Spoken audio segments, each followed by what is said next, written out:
Brasil, percentual de uso e comercialização de agrotóxicos segundo área plantada e números de intoxicação entre 2007 e 2013.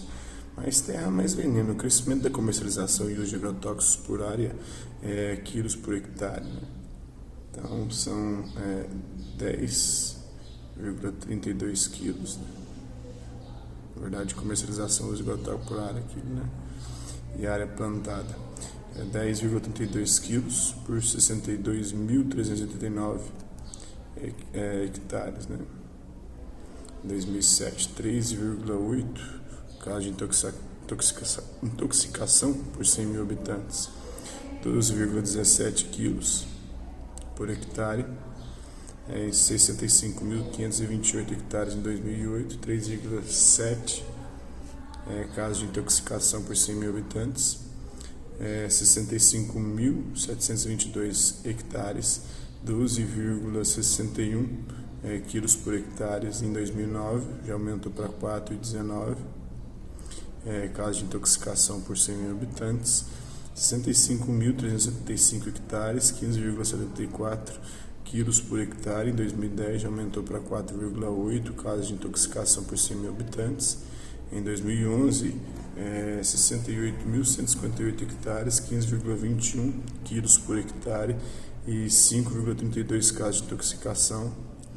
Então só foi aumentando, 71.319 hectares, 18,1 agrotóxicos, quilos de agrotóxicos por hectare. Em 2012, 6 casos de intoxicação por 100 mil habitantes. Em 2013, foram 74.528 hectares, 16,44 quilos por hectare de agrotóxico em 2013, e 6,23 casos de intoxicação por 100 mil habitantes. A modernização do campo veio com a promessa de combate à fome devido ao aumento da produtividade de alimentos. Assim, no discurso de grandes empresas, governos e organizações internacionais que incentivaram o processo, estava presente a ideia de garantir a segurança alimentar. Porém, a fome no Brasil e no mundo não foi resolvida.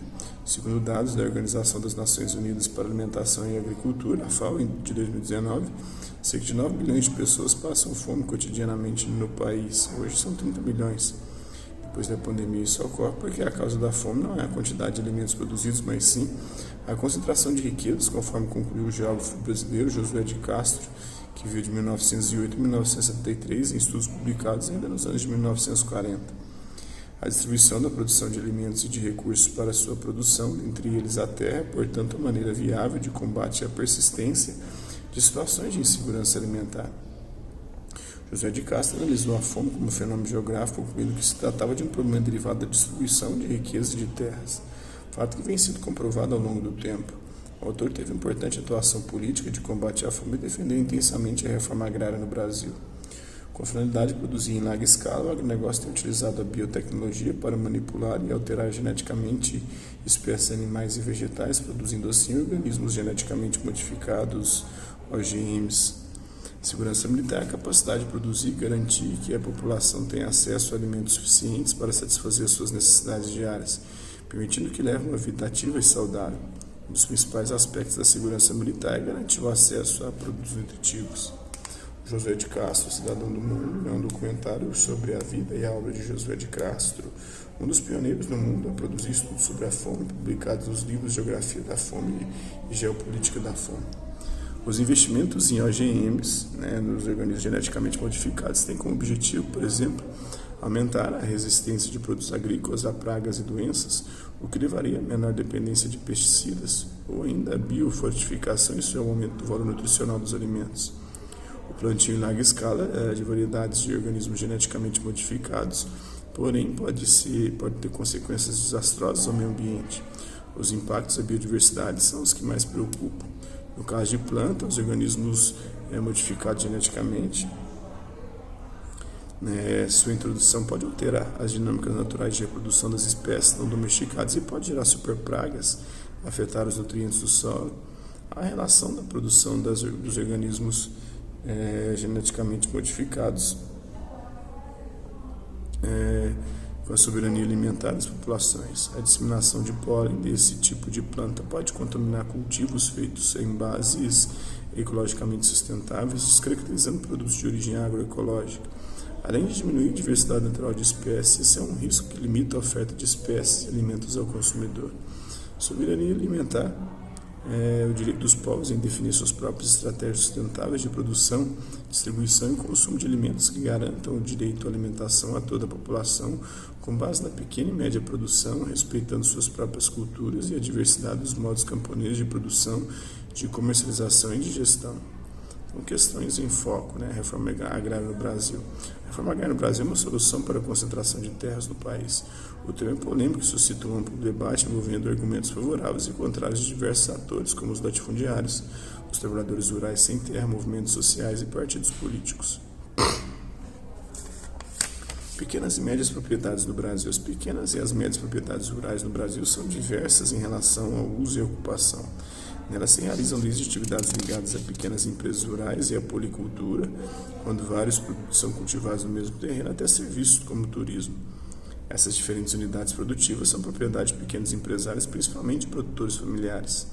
A agricultura que desenvolvem pode ser patronal, envolvendo trabalhadores assalariados, entre outras formas de contrato, ou familiar, quando o núcleo familiar e pessoas com relações de parentesco constituem a mão de obra para a produção.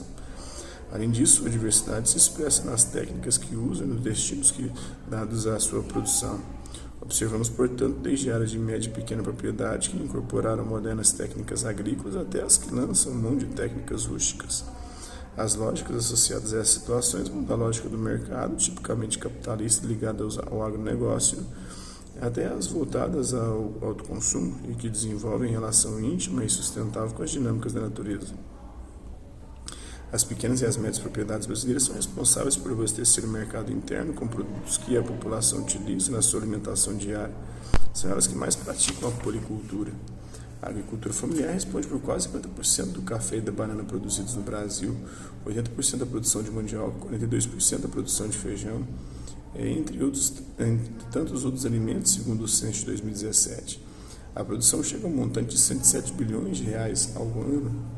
Além das riquezas econômicas que gera, essa atividade tem importância na preservação ambiental, pois muitas técnicas utilizadas nas pequenas propriedades são menos nocivas às áreas de mananciais, rios e florestas. Contudo, é preciso considerar que atividades desenvolvidas em pequenas propriedades rurais também podem afetar o ambiente, ainda que em menor escala. A coleta de madeira para utilização como lenho, construção de móveis, cercas, casas, espaços para a criação de animais, as queimadas para o preparo do solo e o uso de agrotóxicos estão entre as práticas danosas ao meio ambiente que ocorrem nas pequenas propriedades. Na Ilha dos Maranheiros, no Rio Grande do Sul, muitas famílias se dedicam à agricultura em pequena escala e à pesca artesanal. Isso favorece o aumento da renda e gera maior diversidade de produtos para abastecer o mercado regional. Então é isso, espero que vocês tenham gostado do vídeo. Quem curtiu, dá um like, não curtiu, um dislike. Hasta la vista, babies, até a próxima.